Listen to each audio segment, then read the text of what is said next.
अल्हम्दुलिल्लाहिल्लज़ी ज़य्यनन नबिय्यीन बिहबीबिहिल मुस्तफ़ा व मन्ना अलल मुअ्मिनीन बिनबिय्यिहिल मुज्तबा। अस्सलातु वस्सलामु अला सय्यदिना व मौलाना मुहम्मदिन खैरिल वरा व अला आलिहि व अस्हाबिहिल मुतअद्दिबीन बित्तक़वा।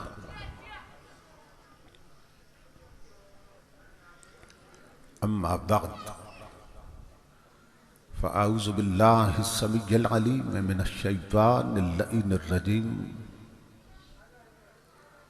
बिस्मिल्लाहिर रहमानिर रहीम। कुल्लु नफ्सिन ज़ाइक़तुल मौत सुम्मा इलैना तुरजऊन। सदक़ल्लाहु मौलानल अज़ीम। इन्नल्लाहा व मलाइकतहु युसल्लूना अलन नबी या अय्युहल्लज़ीना आमनू सल्लू अलैहि व सल्लिमू तस्लीमा।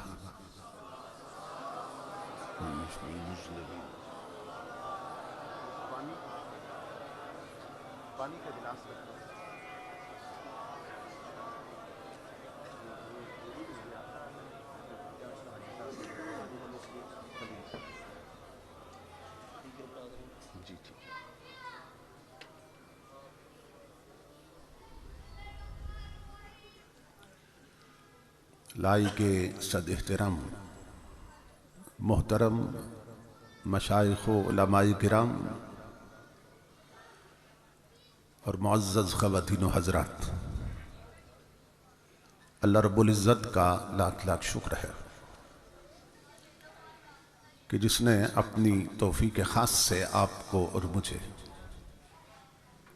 एक ऐसा दीन कामिल अता किया है कि जिसका ताल्लुक़ अपने मानने वालों के साथ इस दुनिया में भी कायम रहता है, क़ब्र में भी कायम रहता है और हश्र में भी कायम रहना है।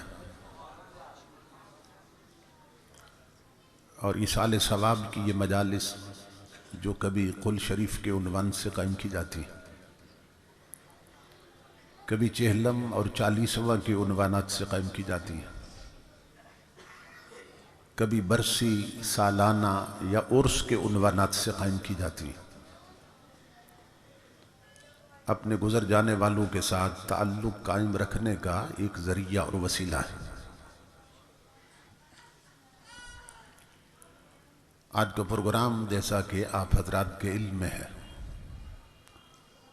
कि मोहतरमुल मुक़ाम जनाब हाजी बशीर अहमद साहिब मरहूम के ईसाले सवाब के लिए उनके चेहलम के उन्वान से कायम किया गया।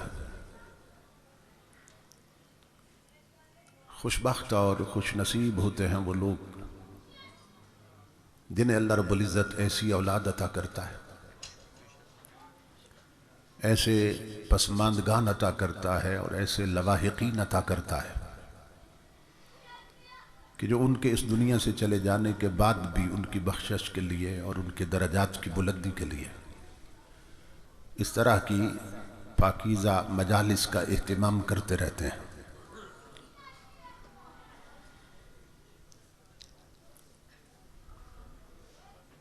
और खुश नसीब होती है वो औलाद कि जिन्हें अल्लाह रब्बुल इज़्ज़त ऐसे सहीउल अक़ीदा वालिदैन अता करता है कि जो उन्हें शरीयत के सही तरीन रास्ते पे छोड़ के जाते हैं।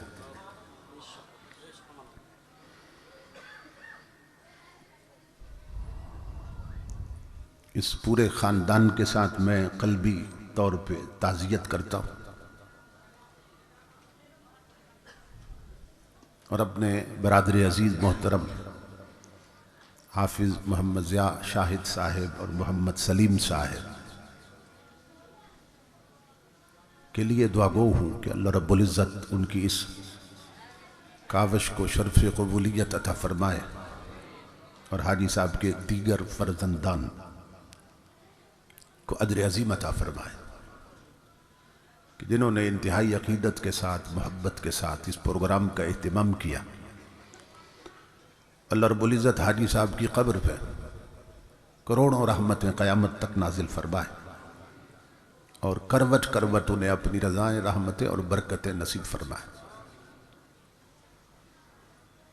मैं जिगरगोशा शेख़ तफ़सीर वल हदीस उस्ताज़ुल उलमा हज़रत अल्लामा कारी मोहम्मद इमरान साहिब ज़ीद मजदूह आप भाबड़ा शरीफ का शुक्रगुज़ार हूँ कि जिनके हुक्म की तामील में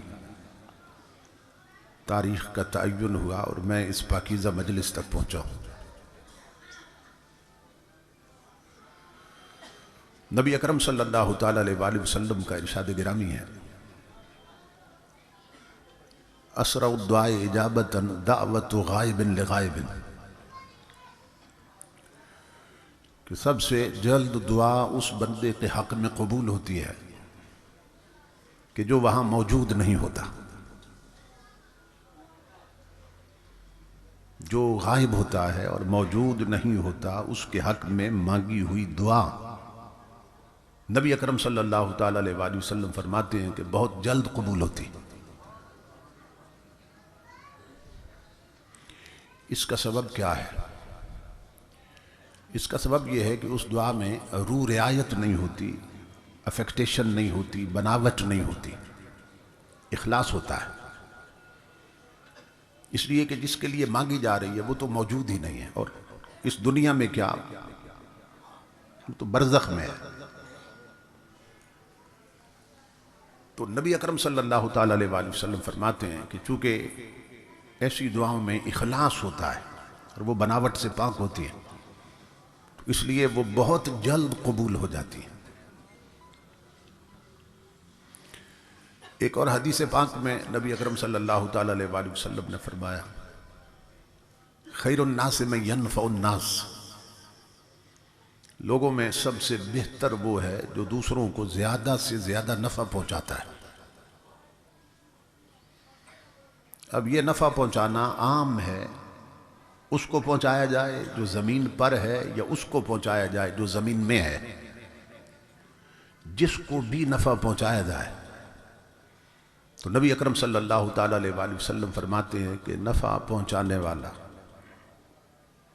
बेहतरीन इंसान है। माँ बाप के बेशुमार हुकूक हैं जो फ़राइज़ की शक्ल में औलाद के ज़िम्मे है। तो उनमें से एक बड़ा हक़ ये भी है कि जब वो न रहें और फौत हो जाए तो फिर उनकी बख्शिश के लिए औलाद आमाले सालेहा सर अंजाम देती रहे, अच्छे अमल करती रहे और उनका सवाब उन्हें पहुंचाती रहे।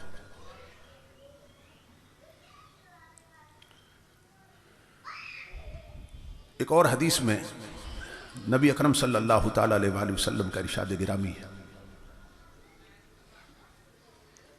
मल मय्यतु फिल क़ब्र इल्ला कल गरीक़िल मुतग़व्विज़, कि कब्रों में पड़ी हुई बहुत सी मैयतें वो डूबने वाले फरियादी की तरह होती हैं। सबका हाल एक जैसा नहीं होता, मगर मेजॉरिटी की बात कर रहे हैं हुज़ूर सल्लल्लाहु अलैहि वसल्लम, अक्सरियत की, कि अक्सर कब्रों में पड़े हुए डूबने वाले फरियादियों की तरह आवाज़ दे रहे होते हैं कि हमें बचा लो, हमें बचा लो वरना हम हिलाक हो जाएंगे। किससे बचा लो? अपनी दुआओं के जरिए, अच्छे अमलों का सवाब भेज के हमें बचा लो। जिस तरह कोई डूब रहा हो तो उसकी जिंदगी खतरे में होती है और वो चीखता है कि मुझे बचा लो वरना मैं गर्क हो जाऊंगा। तो इसी तरह कब्रों में पड़े हुए बहुत से लोग चीख रहे होते हैं, आवाज देते हैं दुनिया वालों को, हमें बचा लो, अजाब से बचा लो, कब्र की सख्ती से बचा लो।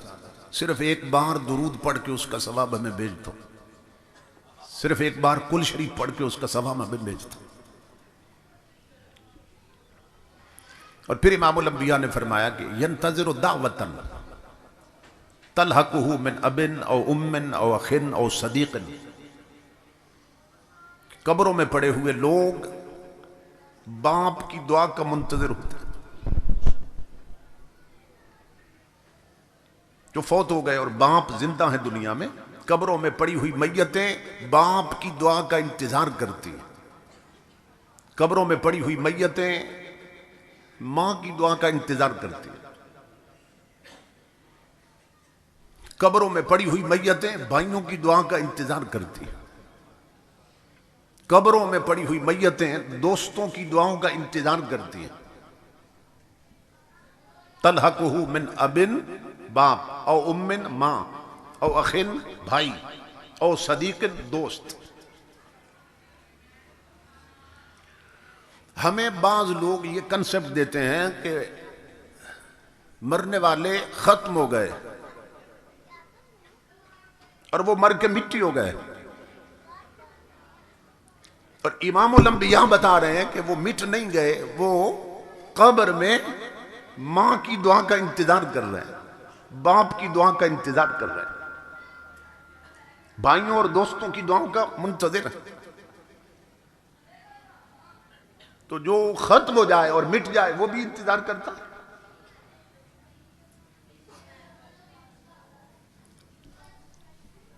बाज लोग ये समझते हैं कि मौत शायद मिटा देती है।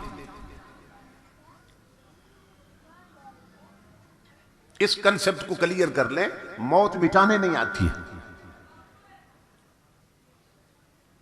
मौत सिर्फ दुनिया बदलवाने आती है। अल्लाह रब्बुल इज्जत का बनाया हुआ निजाम है कि हम इस दुनिया में आने से पहले भी किसी दुनिया में थे, और इस दुनिया से निकलकर भी हमने किसी दुनिया में जाना है। और इसका ताल्लुक नजरियात के साथ नहीं है, हमारे अकीदे के साथ। ये पूरा प्रोसेस जो है ये कुरान हकीम ने बयान किया, हदीसों में है कि यहां आने से पहले भी हम कहीं थे और वो दुनिया छोड़ी, इस दुनिया में आए, और इस दुनिया से फिर अगली दुनिया में जाना है। मिटना नहीं है। और फिर उस दुनिया से भी अगली दुनिया में जाना है, और फिर उस दुनिया से निकलकर भी अगली दुनिया में जाना है। अब ये जो दुनियाएं हैं इनका नाम क्या है? जहां से हम आए उसको कहते हैं आलम अरवाह, रूहों की दुनिया। और इस वक्त जहां हम हैं इसको कहते हैं आलम शहादत।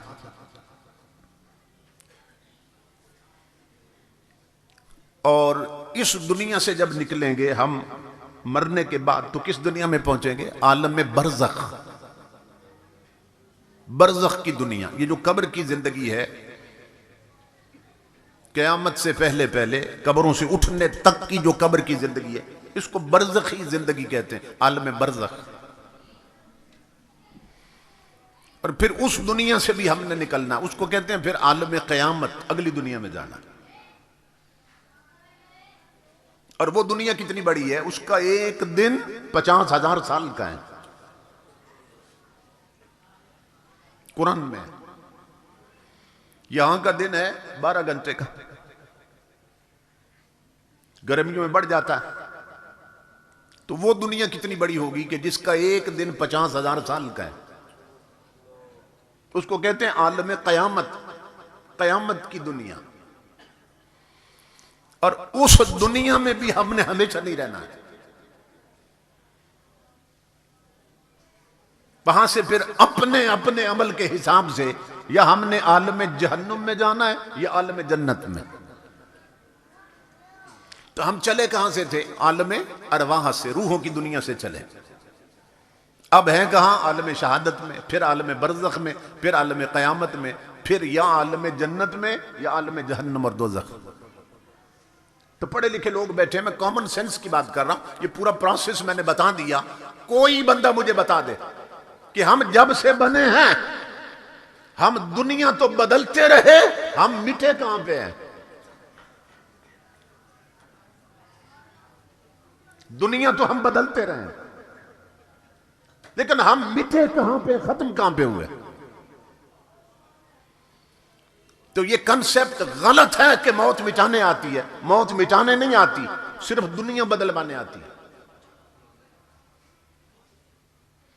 जिस तरह विलादत के जरिए हमने दुनिया बदली, पैदाइश के जरिए, बर्थ के जरिए दुनिया बदली तो इस दुनिया में आए, इसी तरह मौत के जरिए दुनिया बदलेंगे तो अगली में जाएंगे। ये रास्ते बनाए अल्लाह ने दुनिया बदलने के लिए, तो मौत मिटाने नहीं आती है। सवाल यह है, अगर मौत मिटा देती है तो इमामुल अंबिया के गुलामों, फिर बाज इलाके ऐसे हैं जहां 12-12 मील से औरतें पानी भर के लाती और पैदल चलती हैं घड़े सर पे उठा के। पानी की इतनी किल्लत, जहां जिंदा लोग पानी के लिए तरसे। अगर मौत मिटा गई तो उसे गुस्ल देकर पानी जाया क्यों करते हो? अगर मौत पे बात खत्म हो रही है, आज हमारी सोसाइटी में कई गरीब लोग, जिंदा लोग कपड़े के लिए तरस रहे हैं। अगर इसे मरने वाले को मौत मिटा गई तो 22 गज, 20-22 गज लट्ठे का कफन, कपड़ा जाया क्यों करते हो?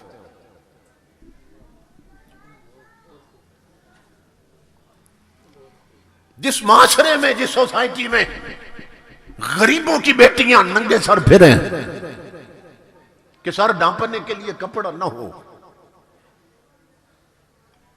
इस पर किसी ने कहा था, मिले इसीलिए रेशम के ढेर बुनती हैं कि दुख्तराने वतन तार तार को तरसे, और चमन को इसलिए माली ने खून से सेंचा था कि उसकी अपनी निगाहें बहार को तरसे। इकबाल कहता है, सरमा की हवाओं में है उरियां बदन उसका, देता है हुनर जिसका अमीरों को दुशाला। जिस दौर में जिंदा लोग, गरीबों की बेटियां तन ढांपने के लिए कपड़ा न पाए, अगर मैयत मरने वाले को मौत मिटा गई, इतना कपड़ा उस पर जाहिर क्यों करते हो?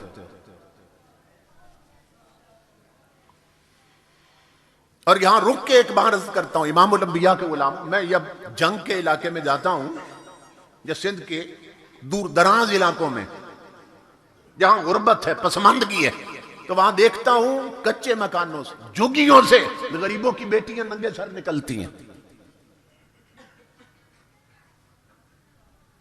फटे हुए कपड़े और जिस्म ढांपने के लिए कपड़ा नहीं उनके पास।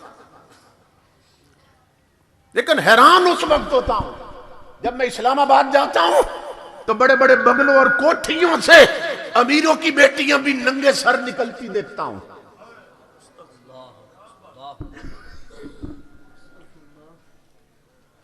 झुग्गी से गरीब की बेटी भी नंगे सर निकल रही है, कोठी और बंगले से अमीर की बेटी भी नंगे सर निकल रही है। तो क्या समझते हैं दोनों के नंगा सर होने का सबब एक है? नहीं, और गरीब की बेटी का नंगा सर इसलिए है कि दौलत नहीं, अमीर की बेटी का नंगा सर इसलिए है कि गैरत नहीं। सुभान अल्लाह, जीते रहे।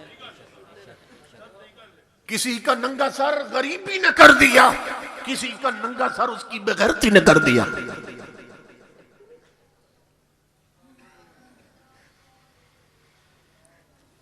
तसव्वुर करें मेरी मां बहन बेटियां भी कि हम किस दर्जे पे गिर गए।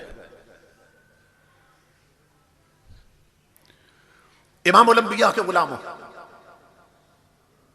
सवाल ये है, अगर मौत मिटा गई, इतना कपड़ा इस पे नया जाया क्यों करते हो?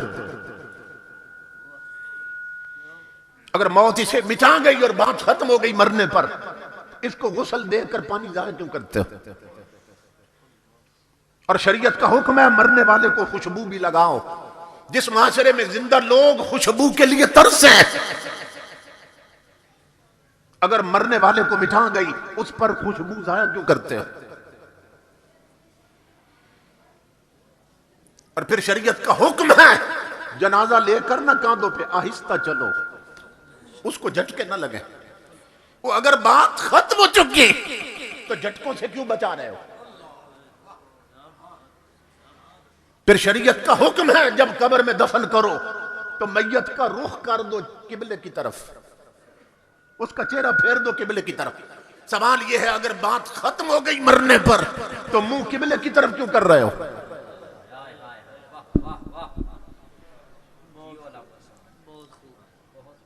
वो जो बदबख्त कहते हैं मौत मिटा देती है और नबियों वलियों तक जा पहुंचते हैं कि उन्हें भी मिटा गई। मेरा सवाल है क्यों गुस्ल देते हो, क्यों कफन देते हो, क्यों खुशबू लगाते हो, मुंह किबले की तरफ करके दफन क्यों करते हो? आसमानों से आवाज आ रही है नादान, ये खत्म नहीं हुआ, इसने सिर्फ दुनिया बदली है। इसको गुस्ल भी दे, इसे नया लिबास भी पहना, इसे खुशबू भी लगा और इसका चेहरा भी कर किबले की तरफ। क्यों? कि तूने तो अभी थोड़ी देर के बाद मिट्टी डाल के पलट आना है, इसे चंद घड़ियों के बाद दीदारे मुस्तफा होने वाला है।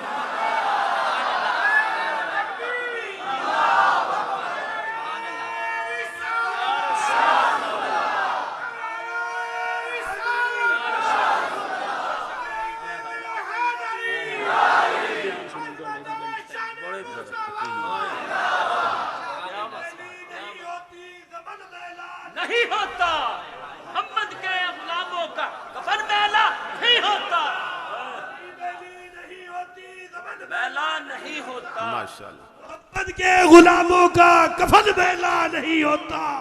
नाराए तकबीर, नाराए रिसालत, नाराए हैदरी, आले नबी औलाद अली पैतर पाक जिंदाबाद, आले नबी औलाद अली पैतर पाक जिंदाबाद। सुभान अल्लाह अला मसान। वाह। अगर बात इसे मिटा गई तो नया लिबास क्यों पहना रहे हो, खुशबू क्यों लगा रहे हो, किबले की तरफ मुंह करके दफन क्यों कर रहे हो? अगर बात खत्म हो चुकी, कहा खत्म नहीं हो चुकी, और बात तो अब शुरू होने वाली है। चंद घड़ियों बाद इसे दीदारे रसूल होने वाला है। इसे खुशबू भी लगा और गुस्ल भी दे और वुजू भी करा इसे, कि बगैर गुस्ल और वुजू और खुशबू के यार का दीदार न करता फिर।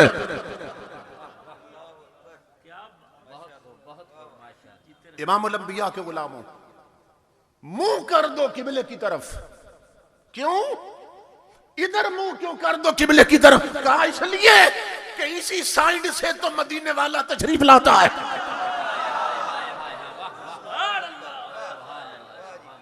इसे मौत मिटा गई। तसव्वुर करो इमामुल अंबिया के गुलामों, यही बंदा था। जिंदगी भर इसने फजर पढ़ी, इमाम आगे था ये पीछे थे। जिंदगी भर इसने जोर की नमाजें पढ़ी, इमाम आगे था ये पीछे थे। जिंदगी भर इसने असर मगरिबी शाम पढ़ी, इमाम आगे था ये पीछे थे। इसने जिंदगी भर ईद की नमाज पढ़ी, इमाम आगे था ये पीछे थे। और मरने के बाद ये क्या बन गया है कि इमाम पीछे है ये आगे है। आवाज आ रही है अर्श से, इसे आगे रखो। क्यों? ये बहुत आगे निकल चुका है। क्यों? कि इसकी आंखें थोड़ी देर बाद चेहरा मुस्तफा देखने वाली है।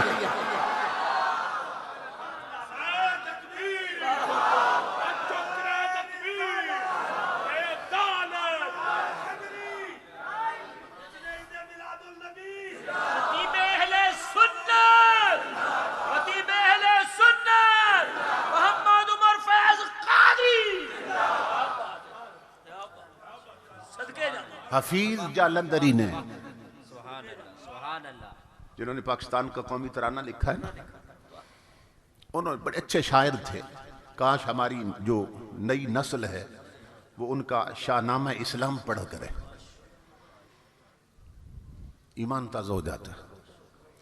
उन्होंने अपनी शायरी में एक सवाल उठाया था और फिर हजरत शाह नसीरुद्दीन नसीर गोरडा शरीफ वाले, फिर उन्होंने शायरी में ही उसका जवाब दिया है। तो हफीज ने भी बहुत खूबसूरत बात की। हफीज कहता है, जहां कतरे को तरसाया गया हूं वहीं डूबा हुआ पाया गया हूं, और सपुर्दे खाक ही करना था मुझको, तो फिर काहे को न लाया गया हूं। जहां कतरे को तरसाया गया वहीं डूबा हुआ पाया गया हूं। सपुर्दे खाक ही करना था मुझको, तो फिर काहे को न लाया गया। और मेरे दोस्तों, अगर मुझ पे मिट्टी ही डालनी थी फिर गुस्ल क्यों दिए थे? अगर खाक में दबाना था मुझे फिर नया लिबास क्यों पहनाया था? सपुर्दे खाक ही करना था मुझको, तो फिर काहे को न लाया गया हूं। हजरत शाह नसीर कहते हैं, मैं बताता हूं क्यों न लाया गया। कहते हैं, नजर बाल में पाकीज़गी पड़े उन पर, मुसाफिरान ने लहद इसलिए नहा के चले। और नसीर, उनके सिवा कौन है रसूल ऐसा जो बख्शवाने को आए तो बख्शवा के चले। कहा, इसे गुस्ल भी दो, इसे नया लिबास भी पहनाओ और चेहरा भी कर दो किबले की तरफ, क्यों इसे थोड़ी देर बाद हुजूर का दीदार होने वाला। तो मौत मिटाने नहीं आती, दुनिया बदलवाने आती है। इसलिए हजरत उमर बिन अब्दुल अजीज फरमाया करते थे, इमाम सुयूती ने लिखा है, आप फरमाया करते थे, इन्नमा खुलिक़्तुम लिल अबद व तुनकलून मिन दारिन इला दार। फरमाया करते थे, लोगों तुम्हें हमेशा के लिए पैदा कर दिया गया, तुम्हें हमेशा के लिए पैदा कर दिया गया। अब तुमने मिटना नहीं है, सिर्फ दुनिया बदलनी है। तो मौत मिटाने नहीं आती, दुनिया बदलवाने आती है। इकबाल कहते हैं, अल्लामा इकबाल, उनके खुतबात पढ़िए तो इकबाल कहते हैं, death does not exist, it is life that is the predominate reality, not death. लगाओ इकबाल पे फतवा। इकबाल क्या कहता है अपने खुतबात में? डेथ डज नॉट एग्जिस्ट, कहता मौत का कोई वजूद ही नहीं है।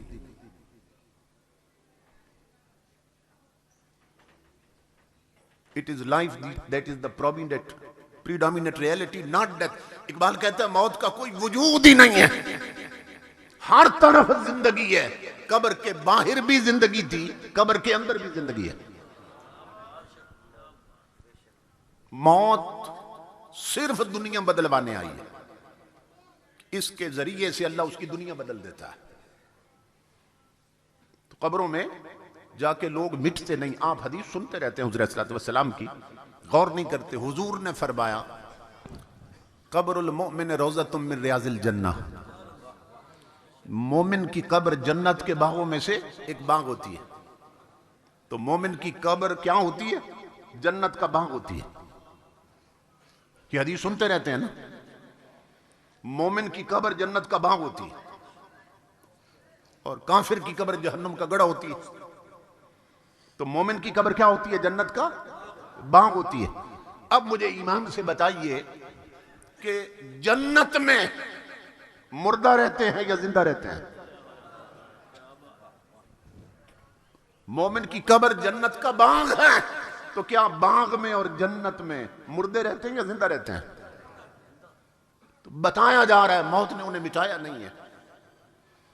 एक और हदीस में हुज़ूर सल्लल्लाहु अलैहि वसल्लम फरमाते हैं, तोहफतुल मोमिनिल मौत, अल्लाह रब्बुल इज़्ज़त मोमिन को मौत गिफ्ट के तौर पे देता है, तोहफे के तौर पे। ये मिशकात शरीफ की हदीस उठा के देख लें, मोमिन को मौत गिफ्ट और तोहफे के तौर पे देता है अल्लाह रब्बुल इज़्ज़त। अब मुझे बताइए कि तोहफा क्यों दिया जाता है? हुजूर की हदीस पाक है, इमामुल अंबिया ने फरमाया कि एक दूसरे को तोहफे दिया करो, इससे मोहब्बत बढ़ती है। यह हदीस रसूल है कि तोहफे दिया करो, इससे मोहब्बत बढ़ती है। इसीलिए हुजूर ने फरमाया कि मोमिन को अल्लाह मौत तोहफे में देता, तो तोहफे से क्या होता है? मोहब्बत बढ़ती है, ताल्लुक और पक्का हो जाता है, ताल्लुक और मोहब्बत और मुस्तहकम हो जाती है तोहफा देने से। अब मुझे बताइए कि बंदा बंदे को तोहफा दे तो मोहब्बत और पक्की हो जाए, और खुदा अपने वली को तोहफा दे और वो मिट जाए, तो फिर ये तोहफा तो ना हुआ। तो तोहफा का लफ्ज लगाकर इमामुल अंबिया ने बता दिया कि मोमिन को मौत मिटाने नहीं आती, उसे और बुलंद कर देती है। उसका ताल्लुक अल्लाह से और पक्का हो जाता है। कलंदर लाहौरी जो है अल्लामा इकबाल रहमतुल्लाह ताला अलैह, हजरत मौलाना अब्दुल सत्तार खान नियाजी रहमतुल्लाह ताला अलैह, आप पिंडी में तशरीफ लाए तो खिताब था उनका भी और मेरे बड़े भाईजान हजरत अल्लामा साहिबजादा मोहम्मद अबू बकर चिश्ती साहिब ज़ीदा मजदू उनका भी, तो मेरा भी खिताब था। तो हम खाने पे जब इकट्ठे हुए तो बात चली अल्लामा इकबाल की, चूंकि खास ज़ौक़ रखते थे अल्लामा नियाज़ी रहमतुल्लाह ताला अलैह इकबालियात के हवाले से। तो हमने पूछा इकबाल के हवाले से आप क्या कहते हैं, तो वो फरमाने लगे कि मैं अल्लामा इकबाल के नौकर से मिला हूं जिसकी जिंदगी गुजरी थी इकबाल की खिदमत में।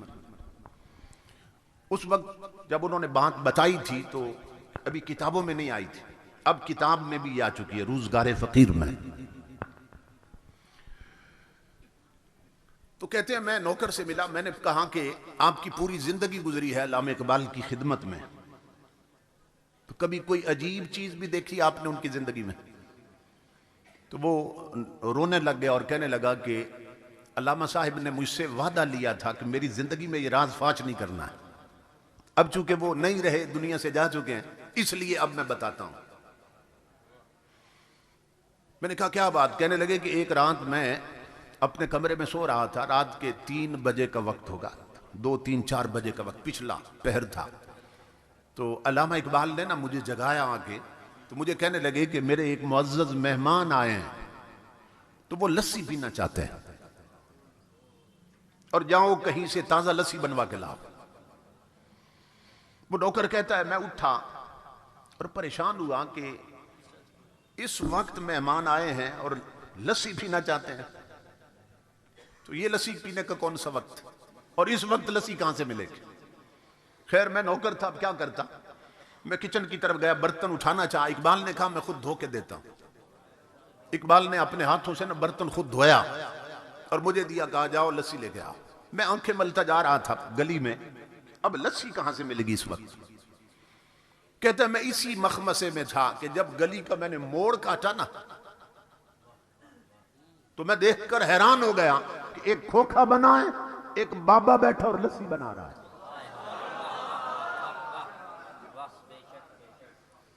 मैं हैरान हो गया, ये रातों रात दुकान कैसे बन गई, खोखा कैसे बन गया, और इस बाबे को मैंने पहले कभी नहीं देखा। ये भी सवाल था ये कौन है, और दिल में खुशी भी हुई कि चलो काम करीब से हो गया, दूर नहीं जाना पड़ा। तो ये सुबह ताकीद करेंगे ये खोखा किसी ने बनाया। मैं गया बाबा जी के पास, सलाम अलैकुम, वालेकुम सलाम, अलैक सलैक के बाद मैंने कहा जी लस्सी बना दे। उन्होंने लस्सी बना के दी। जब मुझे बर्तन थमाया उन्होंने, तो मैंने कहा बाबा जी कितने पैसे हैं? तो वो हंस के फरमाने लगे ले जाओ, इकबाल से हमारा मामला चलता रहता है, इकबाल से हमारा मामला चलता रहता। वो कहता है मैं इस पर और हैरान हुआ कि ये बाबा जी इकबाल को भी जानते हैं और मैं इकबाल के हर जानने वाले को जानता हूं, और मैं इस बाबे को नहीं जानता। बहुत हैरान मैं आया, मैंने अल्लामा साहब को ना बर्तन दिया, उन्होंने कहा अपने कमरे में जाओ। मैं अपने कमरे में बैठा था चारपाई पे, वो मेहमान की खिदमत में गए और लस्सी पेश की। थोड़ी थोड़ी बातों की आवाज आ रही थी। अब मैं मुंतजिर था कि अगला क्या ऑर्डर है, मेहमान यहीं ठहरेंगे या अभी रुखसत होंगे? कहते हैं मैंने महसूस किया कि मेहमान रुखसत हो रहे हैं। मैंने देखा सेन में मेहमानों ने इकबाल को सीने से लगाया, पेशानी चूमी और निकले। मैं दौड़ा, मैंने कहा अल्लामा साहब मैं कुंडी लगा देता हूं, आप सो जाएं। इकबाल अपने कमरे में, मैंने कुंडी नहीं लगाई। मैं ना पीछे निकला कि देखूं तो सही आधी रात को आने वाला कहां जा रहा है, ये मेहमान कौन था?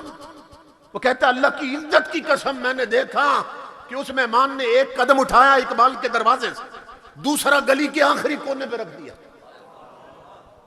और गायब हो गए। मैं दौड़ा पीछे कि इतना बड़ा कदम जिस्मानी नहीं होता, ये रूहानी होता है।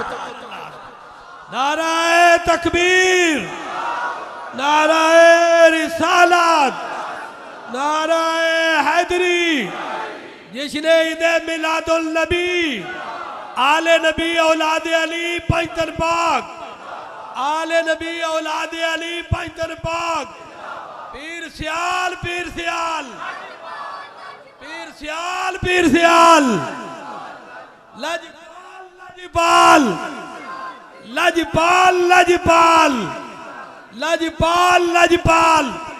इत्थे मेरा सैयद पीर मेहर अली बोलिया। पीर मेहर अली फरमाते ने ए फुट्टी कोई सियाही हो सी, फुट्टी पंजाबी दे लफज कपास नू बोलते ने, फुट्टी कोई सियाही हो सी और दुध यारो सजना दा आग विच सही सियाला लाई हो सी जी, दुध साई सजना दा जाग सियाला लाई हो सी। नारा हैदरी मसलक के हक अहले सुन्नत अजमत। मैं हैरान था, ये कदम जिस्मानी नहीं हो सकता, ये रूहानी कदम उठा है। मैं दौड़ा पीछे कि वो कहां गए। जब मैं गली के कोने पे पहुंचा तो और हैरान हुआ, न खोखा न खोखे वाला, मेहमान भी गायब, खोखे वाला भी गायब। मैं पलटा, इकबाल के कदमों पे पगड़ी उतार के रख दी। मैंने कहा कलंदर लाहौरी, मुझे बता ये आने वाले मेहमान कौन थे, और अब ये भी बता खोखे वाला बाबा कौन था। इकबाल की ना तबीयत में जलाल था, तो इकबाल गुस्से में आ गए, कहा न छेड़ मलंगा नू, जाओ अपना काम कर, जाओ सो जाओ। मैंने हाथ जोड़े, मैंने कहा जिंदगी गुजरी है खिदमत में, मुझे इतना तो बता दे आज, और ये कौन आए थे और वो खोखे वाला कौन था। इकबाल ने कहा मेरी जिंदगी में वादा करो राज फांच नहीं करोगे, तो बता देता हूं।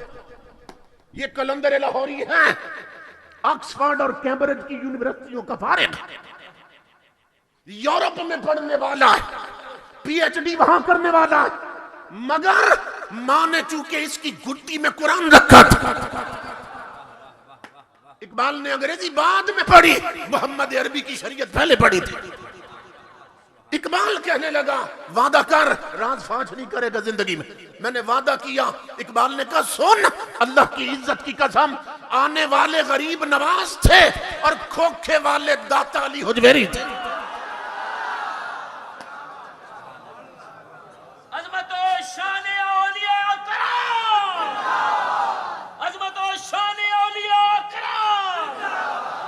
इसीलिए इकबाल कहते हैं death does not exist, it is life that is the predominant reality not death. कहते हैं मौत का कोई वजूद नहीं, कब्र के बाहर भी जिंदगी थी, कब्र के अंदर भी जिंदगी। इसीलिए इकबाल कहता है मौत को समझे हैं गाफिल, इख्तिताम में जिंदगी है ये शाम जिंदगी, सुबह दवाम जिंदगी। इसीलिए इकबाल कहता है फना कैसी बका कैसी जब उसके आशना ठहरे, फना कैसी जब उसके आशना ठहरे। हमें जिससे मोहब्बत हो तो हम चाहते हैं हमारा महबूब मिट्टी में मिले। बोली ये मोहब्बत का तकाजा है। हमें जिससे प्यार हो मोहब्बत हो, हम चाहते हैं हमारा महबूब मिट्टी में मिले। इमाम अल अंबिया के गुलामों, तो जब बंदा नहीं चाहता उसका महबूब मिट्टी में मिले तो वो कादिर होकर अपने यारों को मिट्टी में मिलने देता है। तो मौत मिटाने नहीं आती, मौत सिर्फ दुनिया बदलवाने आती है। इसीलिए इमाम अल अंबिया ने फरमाया तोहफतुल मुमिनिल मौत, मोमिन को अल्लाह रब्बुल इज्जत मौत गिफ्ट के तौर पे देता, तोहफे के तौर पे देता। तो मौत मिटाने नहीं आती, सिर्फ दुनिया बदलवाने आती। इसलिए मेरे आका के गुलामों, एक और हदीस में हुजूर ने फरमाया कि मेरे बाज गुलाम ऐसे हैं इज़ा उदखिलल मय्यतुल क़ब्र मुस्सिलत लहु शम्सु इंद गुरूबिहा, कि जब उन्हें कब्र में रख दिया जाता है ना तो फिर सूरज को वक्त असर पे ले आता है अल्लाह रब्बुल इज्जत। कब्र में अगर आधी रात के वक्त भी मैयत को दफन करें तो जब कब्र वाले बनाने वाले और मिट्टी डाल के पलट के आ जाते हैं तो मैयत को कब्र में वक्त असर मालूम होता है। वो देखते सूरज डूबने वाला है तो मुस्सिलत लहु शम्सु इंद गुरूबिहा, हदीस में कि अल्लाह सूरज का तमस्सुल फरमाता है और वक्त गुरूब पे उसको दिखाता है। अब ये जब मंजर बन जाता है तो अब फरिश्ते आते हैं सवाल करने के लिए। आप जानते हैं ना, हदीस पाक सुन रखिए, 3 सवाल करते हैं फरिश्ते, मर रब्बुक वमा दीनुक वमा कुंत तक़ूलु फी हक़्क़ि हाज़ा रजुल लज़ी बुइसा फ़ीकुम। तो उधर फरिश्ते आते हैं सवाल करने। अब हदीस के लफ्ज़ सुनिए, इमामुल अंबिया फरमाते हैं फ़यजलिसु, वो उठ बैठता है कब्र में। ये मिट गया है तो उठ बैठा कौन है? बाज बदबख्त कहते हैं ना, नबी वली कब्रों में करवट भी नहीं बदल सकते,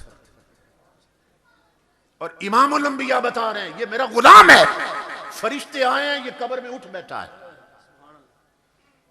फ़यजलिसु, उठ बैठता है, यमसउ ऐनैहि, अपनी आंखें मलता है। क्यों? मिट के नहीं उठा, सो के उठा है। आंखें वो मलता है जो सो के उठा हो। यमसउ ऐनैहि, आका फरमाते हैं आंखें मलता है। इधर फरिश्ते सामने आ जाते हैं, वो कहते हैं मर रब्बुक, बता कब्र में आने वाले तेरा रब कौन है? वो फरिश्तों को देखता और फिर सूरज को देखता है। इमामुल अंबिया फरमाते वो देखता है सूरज डूबने वाला है। फरिश्ते पूछ रहे हैं तेरा रब कौन? वो हटाता फरिश्तों को, यूं धक्का देता, कहता दऊनी उसल्ली, पीछे हट जाओ, पहले असर की नमाज पढ़ने दो फिर जवाब देता हूं।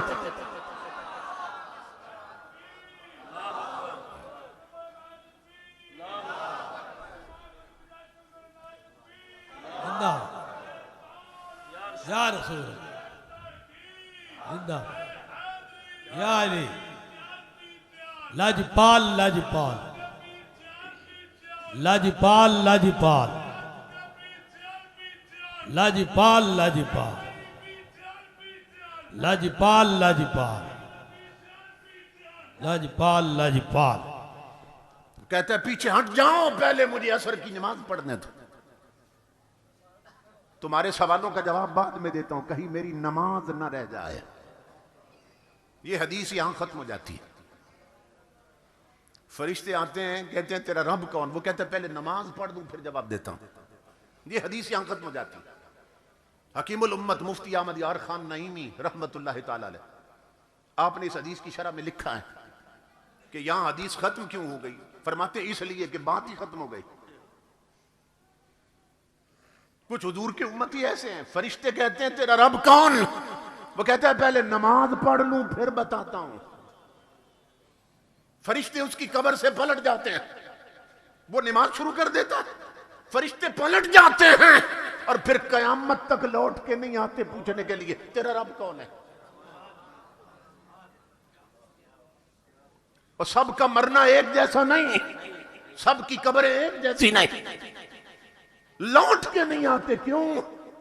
कि उनके हर सवाल का जवाब इसने दे दिया।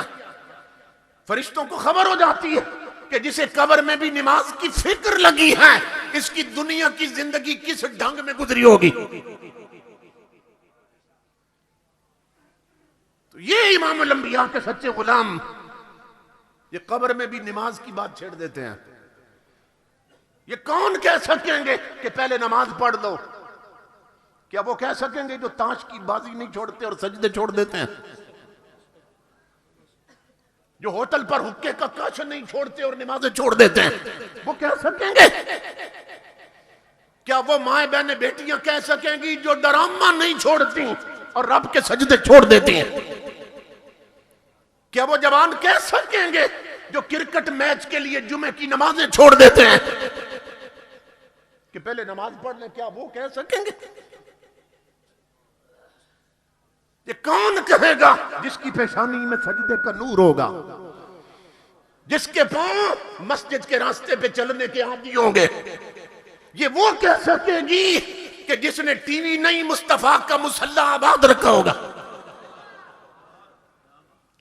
सिर्फ वो कह सके।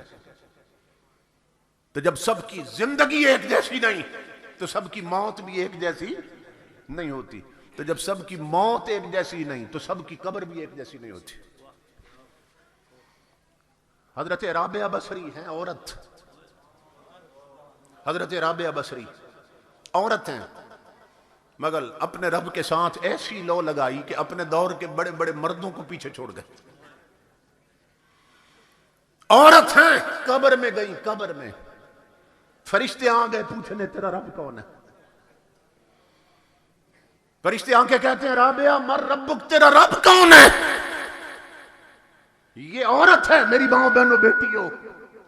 फरिश्तों को फरमाने लगी, मन अंतुमा, पहले बताओ तुम कौन हो। मुझसे रब का पूछने वालों, पहले बताओ तुम कौन हो। उन्होंने कहा हम फरिश्ते हैं और हमारी ड्यूटी है जो भी कब्र में आते हैं उससे सवाल करते हैं, पूछते हैं। आपने फरमाया हजरत राबिया ने, बताओ कहां से आए हो। फरिश्तों ने कहा आसमानों से आए हैं। कहां से आए? आसमानों से आए। जब कहा ना आसमानों से आए, हजरत राबिया बसरी जलाल में आ गई और फरमाया तुम ऊपर से इतना नीचे आए, तुम्हें रब नहीं भूला? मैं सिर्फ 2 गज नीचे गई, मुझे यार कैसे भूल सकता है। तकबीर, नाराए रिसालत, नाराए हैदरी, नाराए हैदरी। पीर सियाल, पीर सियाल, लाजपाल, लाजपाल। अल्लाह अल्लाह किए जाने से अल्लाह ना मिले तो अल्लाह वाले हैं जो अल्लाह से मिला देते हैं। अल्लाह अल्लाह किए जाने से अल्लाह ना मिले तो अल्लाह वाले हैं जो अल्लाह से मिला देते हैं। नाराए तकबीर। क्या तुमने मेरा ताल्लुक इतना कच्चा समझा है? तुम ऊपर से इतना नीचे आओ, तुम्हें रब न भूले, और मैं सिर्फ 2 गज नीचे गई, मुझे मौला भूल गया। ऐसी भी औरतें गुजरी हैं। और हजरत बा यजीद बिस्तामी जब कब्र में गए, तो फरिश्ते आ गए पूछने, मर रब्बुक, तेरा रब कौन है। फरमाया मन अंतुमा, पहले बताओ तुम कौन हो। कहा जी फरिश्ते हैं, ड्यूटी लगी है। आपने फरमाया तुम्हें नहीं मालूम, जब किसी के पास जाते हैं तो सबसे पहले हुजूर की सुन्नत क्या है? अस्सलाम वालेकुम कहते हैं। ना सलाम ना दुआ, और आके गुफ्तगू शुरू कर दी, रब कौन है। निकलो कब्र से, पहले मेरे रसूल की सुन्नत अदा करो। फरिश्ते कब्र से बाहर, कहा जी अस्सलाम वालेकुम। फरमाया वालेकुम अस्सलाम, अब आ जाओ। कब्र में दाखिल हुए, कहा अब पूछो। कहा बताइए जी रब कौन है। आपने फरमाया मुझे ये बताओ, ये जो मुझे तुमने सलाम कहा तो मोमिन समझा या काफिर समझा? मोमिन समझ के सलाम कहा या काफिर समझ के? उन्होंने कहा जी मोमिन समझ, क्योंकि काफिर को सलाम नहीं कह सकते। उन्होंने कहा जी मोमिन समझ के सलाम कहा है। तो आपने फरमाया फिर मोमिन तो वही होता है जो उसे मानता है। और फिर ये बताओ, अगर मैं कह दूं तुम्हारे सवाल के जवाब में मेरा रब अल्लाह है, और तुम पलट के जाओ जिधर से आए हो, अल्लाह कह दे बा यजीद मेरा बंदा नहीं है, तो मेरी मानोगे या उसकी मानोगे? फरिश्ते कहने लगे जी उसकी मानेंगे। तो हजरत बा यजीद फरमाने लगे फिर इतना लंबा सफर करने की जरूरत क्या थी? वही उसी से पूछ लेना था, बा यजीद तेरा है कि नहीं है। इन्हें मौत मिटा सकती है? ये वो लोग हैं जिनके लिए मौत तोहफा बनी। एक फरिश्ता दूसरे से कहने लगा, ओ यार ये कौन बाबा आया है? हम सवाल करते हैं, ये पलट के हम पे कर देता, ये कौन है? जब उसने फरिश्ते से कहा ना ये कौन है, उस वक्त मेरे रब की आवाज आई, इससे न पूछ कौन है, मुझसे पूछ ये कौन आया है। हाजा अबू यजीद, अल्लाह बता रहा है, अब तारुफ करवा रहा है फरिश्तों को, ये कौन आया है। फरमाया हाजा अबू यजीद आशा फी मोहब्बती व माता फी मोहब्बती व बोदे फी कब्र ही कदालिक व युबसो कदालिक। फरिश्तों लौट आओ इसकी कब्र से, ये मेरा आशिक बा यजीद है, इसे मेरे इश्क की मस्ती चढ़ी हुई है। अल्लाह तारुफ करवा रहा है, ये मेरा आशिक है, इसे मेरे इश्क का नशा चढ़ा है। उसी मस्ती में ये फौत हुआ था, जिंदगी भर उसी मस्ती में रहा, उसी मस्ती में फौत हुआ, मेरी मोहब्बत की मस्ती में, और उसी मस्ती में कब्र में उतारा गया है। और फरिश्तों पलट आओ, मुझे अपनी इज्जत की कसम, ये कयामत के दिन भी इसी मस्ती में उठेगा। तो बताइए मौत मिटा सकती है ऐसी शख्सियत? मौत मिटाने नहीं आती, सिर्फ दुनिया बदलवाने आती।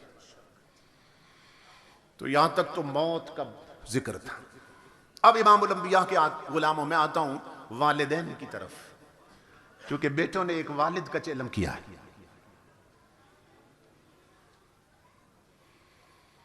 ये ज़हन में रखिए। मैं ये कहा करता हूं कि जिस तरह पूरी कायनात में न दूसरा मक्का है न दूसरा मदीना है, इसी तरह न दूसरा बाप है न दूसरी मां है। ये अल्लाह रब्बुल इज़्ज़त ने ऐसे रिश्ते बना दिए हैं दो कि इनका अल्लाह रब्बुल इज़्ज़त ने बदल पैदा ही नहीं किया है। जिनके मां बाप जिंदा हैं उनकी कदर करें। बाप जो है ना छत की तरह होता है और मां छतरी की तरह होती है। बाप सर पे छत की तरह होता है और मां छतरी की तरह होती है। तो जिसका ये छत न रहे उसे मालूम होता है कि मेरे साथ क्या हुआ, और जिसकी ये छतरी न रहे उसे अंदाजा होता है कि मेरे साथ क्या हुआ।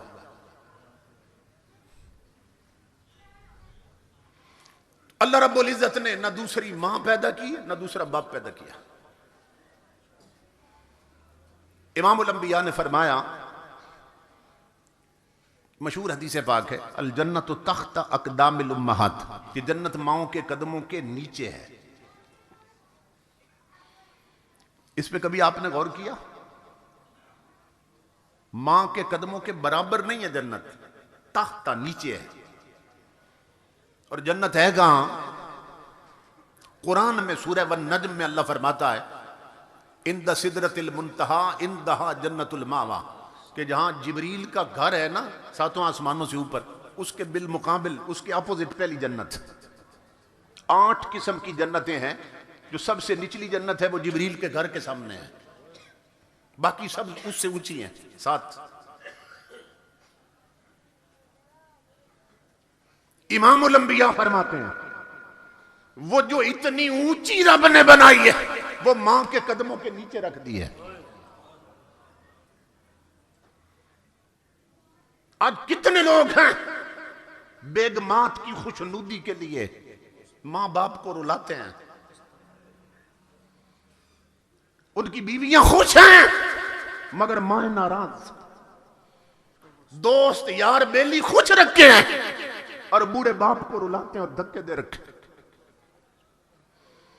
उन्हें नहीं मालूम कितने अजीम रिश्तों को उसने रद्द कर रखा। इमामुल अंबिया के गुलामों, हमारी जिंदगी भर की नेकियां हम 100 बार हज कर लें, जिंदगी भर रोजे रखें, जिंदगी भर तहज्जुद पढ़े, जिंदगी भर तिलावतें करें, जिंदगी भर कोई नेकी न छोड़े, और नतीजा क्या है? बदले में क्या मिलता है? जन्नत मिलती है। तो हमारी जिंदगी भर की कमाइयों का जो हासिल है वो रब ने तेरी मां के कदमों के नीचे रख दिया।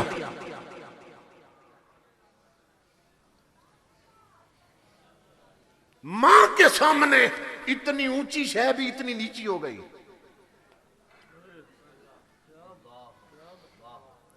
जन्नत है जिब्रील के घर के सामने, और जिस रिश्ते के सामने इतनी ऊंची भी रब ने इतनी नीची कर दी है, तो जो इतना नीचा था उसे कितना नीचा होना चाहिए था।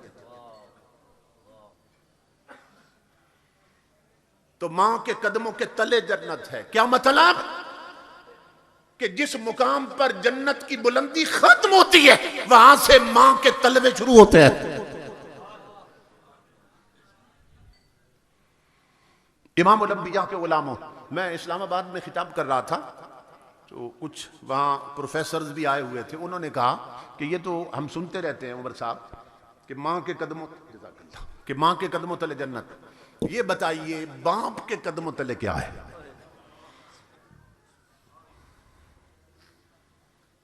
ये आप भी सुनते रहते हैं ना, माँ के कदमों तले तो जन्नत, तो बाप का मुकाम क्या है? ये हदीस है, सुनो गौर से। इमामुल अंबिया के गुलामों, औरत अगर बीवी है, औरत अगर मां है, तो हर मर्द की जन्नत मां के कदमों तले, और औरत अगर बीवी है तो हर औरत की जन्नत खामद के कदमों तले।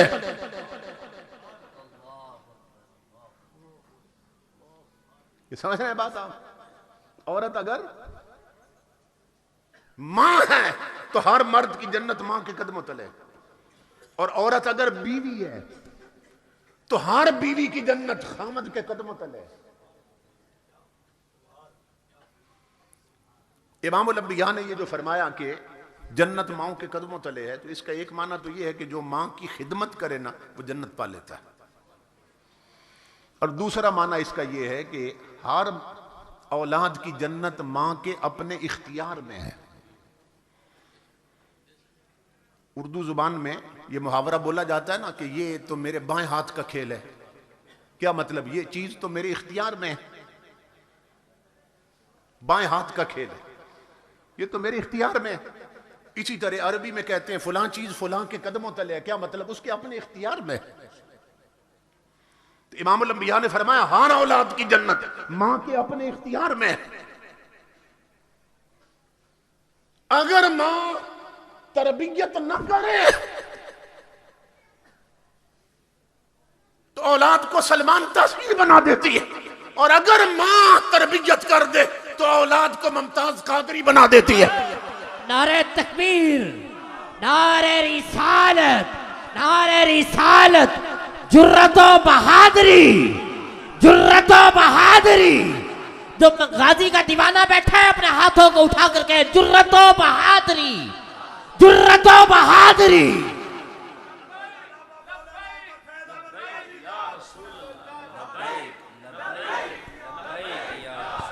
हर औलाद की जन्नत मां के कब्जे में है, इख्तियार में है। अगर मां ना चाहे औलाद जहन्नमी हो जाए, मां चाहे तो औलाद जन्नत की मालिक बन जाए। हर औलाद की जन्नत अल्लाह ने मां के कदमों तले रख दी, उसके इख्तियार में रख दी। इमामुल अंबिया के गुलामों, तो नतीजा क्या निकला हदीस का कि मां की खिदमत से जन्नत मिलती है, और बाप की खिदमत से क्या मिलता है? अल्लाह रब्बुल इज्जत ने फरमाया मेरे हबीब ऐलान कर दो रिदर रब्बे फी रिदल वालिद व सख्त रब्बे फी सख्तिल वालिद। एक तकड़ी दे दी हुजूर ने। अगर हम ये जानना चाहें कि हमारा रब हमसे राजी है या नाराज, तो इमामुल अंबिया ने एक पैमाना दे दिया, एक स्केल और तकड़ी दे दी। फरमाया इस पे तोल लो, तुझे खुद पता चल जाएगा तेरा रब तुझसे राजी है या नाराज। ये जो हदीस पढ़ी है इसमें तकड़ी दी हुजूर ने। क्या तकड़ी? इमामुल अंबिया ने फरमाया अपने बाप के पास बैठ, उसके चेहरे को देख, अगर तेरा बाप तुझसे राजी है तो तेरा खुदा भी राजी है, और अगर बाप नाराज है तो फिर समझ तेरा खुदा भी नाराज। तो हदीस का नतीजा क्या है कि बाप की रजा में खुदा की रजा है, बाप की नाराजगी में खुदा की नाराजगी है। अब मां और बाप का मुकाम समझो। इमामुल अंबिया के गुलामों, मां की खिदमत से जन्नत मिलती है, बाप की खिदमत से खुदा मिलता है। अब जन्नत बड़ी है या खुदा की रजा बड़ी है? बाप की रजा में खुदा की रजा है, और मां की खिदमत से जन्नत मिलती है। इन रिश्तों की कदर करो खुदा के लिए। जब ये नहीं होंगे फिर तुम्हारी जिंदगी पे जो मसाइब उतरेंगे फिर पता चलेगा कि क्या चला गया सर से। मेरा जिंदगी भर का तजर्बा है। मेरा चूंकि शोबा ऐसा है कि रात को कभी एक शहर में, कभी दूसरे गांव में, कभी तीसरे शहर में, तो सफर में सारी जिंदगी बीत रही। तो घर पहुंचते हैं कभी रात को 3 बजे, कभी 4 बजे, कोई टाइम नहीं पहुंचने का। तो बच्चे भी हैं, बीवी भी है। आपका भी तजर्बा है मगर हम गौर नहीं करते। जहां मां बाप साथ रहते हैं ना, आप सफर से पहुंचे घर, जिंदगी भर का मेरा तजर्बा है। रात को 4 बजे पहुंचा हूं, 5 बजे पहुंचा, 3 बजे पहुंचा, जब भी दरवाजे पे दस्तक दी, अल्लाह की इज्जत की कसम, बीवी सो चुकी थी, बच्चे सो चुके थे, या बाप की आवाज आई है या मां की आवाज आई। नाराए तकबीर, नाराए रिसालत, नाराए हैदरी। हजरत अल्लामा मौलाना उमर फैज कादरी साहब, हजरत अल्लामा उमर फैज कादरी साहब जिंदा। बीवी बड़ी मोहब्बत के दावे करती है मगर सो जाती है, औलाद बड़ी अजीज होती है मगर सो जाती है। ये एक माँ है जो तेरे पलट के आने तक जागती रहती है, एक बाप है तेरे लौट के आने तक जिसकी नजरें दरवाजे पे लगी रहती हैं। ऐसे रिश्ते कहीं मिल सकते हैं?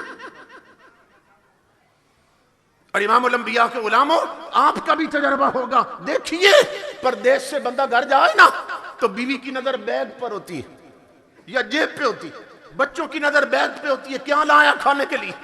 मां पूछती है या बाप पूछता है, बेटा खाना खाया था कि नहीं खाया था। इसलिए ताबिश ने कहा था, एक मुद्दत से मेरी मां नहीं सोई ताबिश, मैंने एक बार कहा था मुझे डर लगता। मैंने बचपन में कहा था मां मुझे डर लगता है, तो मां ने कहा अच्छा मैं जागती रहती हूं तू सो जा। एक मुद्दत से मेरी मां नहीं सोई ताबिश, मैंने एक बार कहा था मुझे डर लगता। इसलिए मेरे आका के गुलामों, जिनके मां बाप जिंदा हैं उनकी कदर करो। आज हर शख्स की तलब है कि मैं काबे की जियारत कर लूं।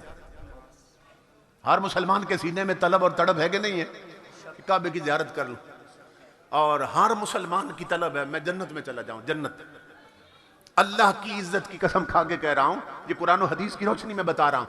इमामुल अंबिया के गुलाम, अगर तेरे मां बाप जिंदा हैं तो तेरी जन्नत भी तेरे घर में है, तेरा काबा भी तेरे घर में है।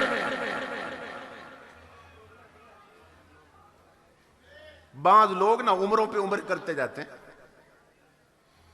पूछो तो 15-15 उम्रे कर रखे हैं, और जुस्तजू करो तो मां नाराज है, बाप को धक्के दे के निकाल रखा है, और 20-20 हज कर रखे हैं। तो समझ नहीं आती कि वो कौन सा मुंह लेकर जालियों पे जाते हैं। जिसकी मां नाराज है, बाप नाराज, वो किस मुंह के साथ काबे में जाता है? वो किस मुंह के साथ रोज़े रसूल पे जाता है? ऐसे लोग 10 उम्रें नहीं 10,000 भी कर लें, लेकिन जब मां नाराज है ना, जाते हैं हुजूर के रोज़े और जालियों पर, तो उनका हाल ये होता है कि बड़े बदनसीब थे हम जो करार तक न पहुंचे, कि दरे यार तक तो पहुंचे, दिले यार तक न पहुंचे। वो हुजूर के दर तक जाते हैं, वो हुजूर के दिल तक नहीं जा सकते जिनके मां बाप नाराज होते हैं। इसलिए सबसे पहले इन्हें राजी रखने की फिक्र करो। आखिरी हदीस पाक सुना के मैं खिताब खत्म कर रहा हूं। एक जवान हुजूर के सहाबी थे, वो मुल्क शाम या यमन से आए थे हुजूर की बारगाह में, लंबा सफर करके गर्म रेतों पे चलते हुए इमामुल अंबिया की बारगाह में हाजिर हुए। तो हुजूर ने फरमाया, जवान कैसे आए मेरे गुलाम? अर्ज की, हुजूर मैं अब ये तहैया करके आया हूं कि अगली जितनी जिंदगी है वो सब हुजूर की नौकरी और चाकरी में गुजारनी। अब मैंने पलट के घर नहीं जाना है। मैं ये फैसला करके आया हूं कि अगली सारी जिंदगी आपकी खिदमत में गुजार देनी। अब कितना पाकीज़ा जज्बा है, हुजूर की खिदमत के लिए पूरी जिंदगी वक्फ कर रहा है। जब उस जवान ने ये बात की तो इमामुल अंबिया ने सबसे पहले पूछा, तेरे मां बाप जिंदा हैं? अर्ज की, आका जिंदा हैं। फरमाया, तो उनसे इजाजत लेके आए हो? अर्ज की, हुजूर इजाजत लेके आया हूं। फरमाया, तो जब आ रहे थे मेरी तरफ इस नीयत से कि अब लौट के नहीं जाना, तो फिर उन्हें मिल के आए हो? ये सारे सवाल हुजूर कर रहे हैं। अर्ज की, या रसूल अल्लाह मैं मिल के आया हूं, क्योंकि इरादा है कि अब पलट के नहीं जाना है, जीना मरना अब मदीने में आपके कदमों में। इमामुल अंबिया ने फरमाया, अब मुझे बताओ, जब उन्हें मिल रहे थे, मां और बाप के सीने लग रहे थे, तो वो हंस रहे थे या रो रहे थे? वो जवान अर्ज करने लगा, आपका दोनों हिचकियों से रो रहे थे। जब उसने कहा ना दोनों रो रहे थे, इमामुल अंबिया के जिस्म में झुरझुरी पैदा हो, खड़े हो गए जज्बात में, उसका हाथ पकड़ा। इमामुल अंबिया ने फरमाया, इरजी इलैहिमा फाधिकुमा कमा अबकैतहुमा। वो जवान पीछे पलट दौड़, जिस तरह रुलाया इसी तरह दोनों को हंसा। वो वहां खुश होंगे, खुदा भी खुश होगा, मुस्तफा भी खुश होगा। फरमाया जिस तरह रुला के आए हो जल्दी दौड़ो उनकी तरफ, इसी तरह वहां जाके हंसाओ उन्हें, वो वहां खुश होंगे, हम यहां खुश होंगे। तो इमामुल अंबिया के गुलामों, जिनके घर में माँ बाप हैं, कायनात में इससे बड़ी नेमत नहीं है, उन्हें चाहिए कि इस नेमत की कदर करें। हजरत शेख अबू इसहाक एक बहुत बड़े मुहद्दिस, आलिम, फकीह और वली गुजरे हैं। सुबह जब क्लास पढ़ाने के लिए बैठे तो दो शागिर्द अर्ज करने लगे, हुजूर रात को एक ख्वाब देखा, उसकी ताबीर बता दे। आपने फरमाया पहले तू बयान कर, फिर दूसरे का सुनते हैं। उसने जब बयान किया, उसने कहा हजरत मैंने आपके बारे में ख्वाब देखा है कि रात ख्वाब में देखता हूं कि आपकी दाढ़ी में हीरे और मोती लगे हुए हैं और नूर की किरणें निकल रही हैं, तो ये क्या है? दूसरा तालिब इल्म कहने लगा हजरत अल्लाह की इज्जत की कसम यही ख्वाब मैंने देखा है आपके बारे में। आप रोने लग गए। हजरत शेख अबू इसहाक ने कहा क्या फरमाया? इसकी ताबीर तो रात को पूरी हो चुकी, तुमने ठीक देखा। हजरत हमें भी तो बताएं। फरमाया सुनो, रात को जब मैं घर गया ना इशा पढ़ के, मां सो रही थी चारपाई, मैं पांव की तरफ जमीन पे बैठकर उसके पांव दबाता रहा रात भर। बार बार मेरी दाढ़ी मां के पांव से लग जाती थी, जो दाढ़ी मां के तलवों से लगे उसमें हीरे मोती नजर ना आए तो क्या नजर आए, और उसे नूर ना निकले तो क्या निकले। इसलिए मां बाप की कदर करो। जब ये नहीं होते उस वक्त पता चलता है कि कितनी नेमत सर से उठ गई। हमारे पीर साहब दरिया शरीफ, अल्लाह ताला उनका साया सलामत रखे, तो उनकी जब वालदा फौत हुई तो जनाजे पे उन्होंने एक बात बड़ी अजीब की। लाखों मुरीद हैं उनके, तो फरमाने लगे मुरीदों तुम्हारा नुकसान नहीं हुआ, मेरी मां मरी है, मेरा हो गया, मेरा नुकसान हुआ। क्या? कि तुम्हारे लिए दुआ करने वाला मैं हूं, जो मेरे लिए करती थी वो चली गई है, कि जिसके सहारे मैं जीता था। तो जब इनका हाथ पीछे ना उठे ना, आने वाली बलाएं और मुसीबतें उन्हें रास्ते मिल जाते हैं। वो किसी ने कहा है कि न जाने कौन दुआओं में याद रखता है, मैं डूबता हूं समंदर उछाल देता है। क्यों? पीछे मां के हाथ उठे रहते हैं, बाप के हाथ उठे रहते हैं। तो मुझे ये बहुत ज्यादा खुशी हुई कि बच्चों ने अपने वालिद गिरामी जैसा उनका मिजाज था उसी के मुताबिक उनका चेलम किया। अल्लाह रब्बुल इज़्ज़त इनकी कावश को शर्फ़ क़बूलियत अता फरमाए और उनकी कब्र पर करोड़ों रहमतें नाजिल फरमाए और करवट करवट उन्हें अपनी रज़ाएँ, रहमतें और बरकतें नसीब फरमाए। मैं अपने अजीज़ भाई हज़रत अल्लामा कारी गुलजार अहमद साहब खतीब आज़म गुजरात का भी शुक्रगुजार हूँ। बड़ी शफ़क़त फरमाते हुए साथ तशरीफ़ लाए। अल्लाह सब का आना कबूल करे। वमा अलैना इल्लल बलाग़।